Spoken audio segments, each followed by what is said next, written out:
সবচেয়ে দুঃখজনক বিষয় হচ্ছে যে আমরা এই মুহূর্তে দাঁড়িয়ে আছি আমাদের রামগড়ের যে ইন্টারন্যাশনাল প্যাসেঞ্জার টার্মিনাল, যা আগে নাম ছিল রামগড় ইমিগ্রেশন। এখানে কিন্তু আমার চারপাশে বিভিন্ন পরিকাঠামো কিন্তু কাজ এখনো চলছে। দুঃখের বিষয় হচ্ছে যে গত আগস্টের 14 তারিখ কিন্তু আমাদের রামগড়ের ইমিগ্রেশন উদ্বোধন হবে মাস্ট 100% ছিল, কারণ ভারতের দিক থেকেও কিন্তু মেসেজ চলে আসছে মানুষ পারাপারের সেটা কার্যক্রম 14 তারিখ থেকে শুরু হবে। কিন্তু আসলে বাংলাদেশে একটা ঘটনা ঘটে যায়, কারণ 5 আগস্ট শেখ হাসিনা কিন্তু পদত্যাগ করে ভারতে চলে যায়।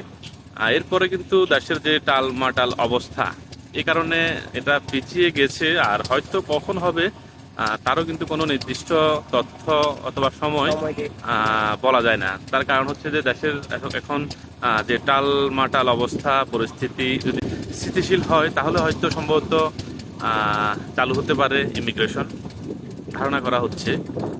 তবে আমাদের রামগড়ে অনেকটা আশা ছিল 14 তারিখে এই ইমিগ্রেশন চালু হবে।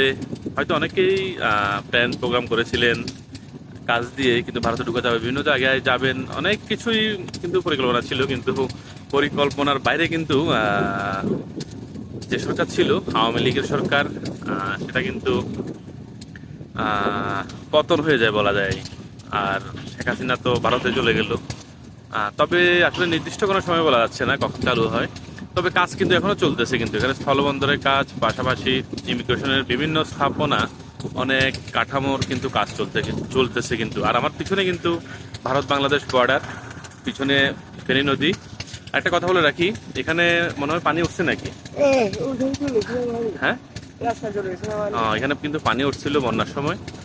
আমি যেখানে দাঁড়িয়ে আছি এখান থেকে প্রায় 50 থেকে 60 ফুট কিন্তু গর্ত ছিল, মাটি ভরাট করে কিন্তু এটা পূরণ করা হয়েছে। কিন্তু যাই হোক, আমরা চাই দেশ স্থিতিশীল হোক, শান্তি ফিরে আসুক, সবাই শান্তিতে থাকুক। আমরা সবাই ভালো থাকার চেষ্টা করব অবশ্যই, কারণ দেশের যে পরিস্থিতি এখন, আইন শৃঙ্খলা কিন্তু বলা যায় অনেকটাই অবনতি, কারণ চারিদিকেই বিভিন্ন ক্রাইম হচ্ছে। আমরা সরকারের কাছে আবেদন রাখবো যাতে খুব তাড়াতাড়ি কিন্তু এই পরিস্থিতির পরিবর্তন হয়।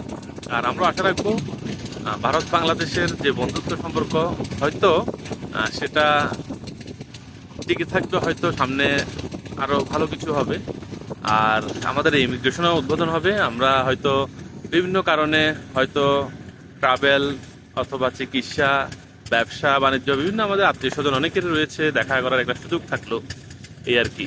তো ইমিগ্রেশনে যেহেতু আসছি, আমি ওদের নাম মেসেজটা আপনাদেরকে দিই। অনেকেই কিন্তু কনফার্ম ছিলেন যে 14 তারিখে, গত আগস্টের 14 তারিখে এটা উদ্বোধন হবে। অনেকে প্ল্যান প্রোগ্রাম করেছিলেন এদিক দিয়ে যাওয়ার জন্য, সেই জন্য মেসেজটা দেওয়া দরকার।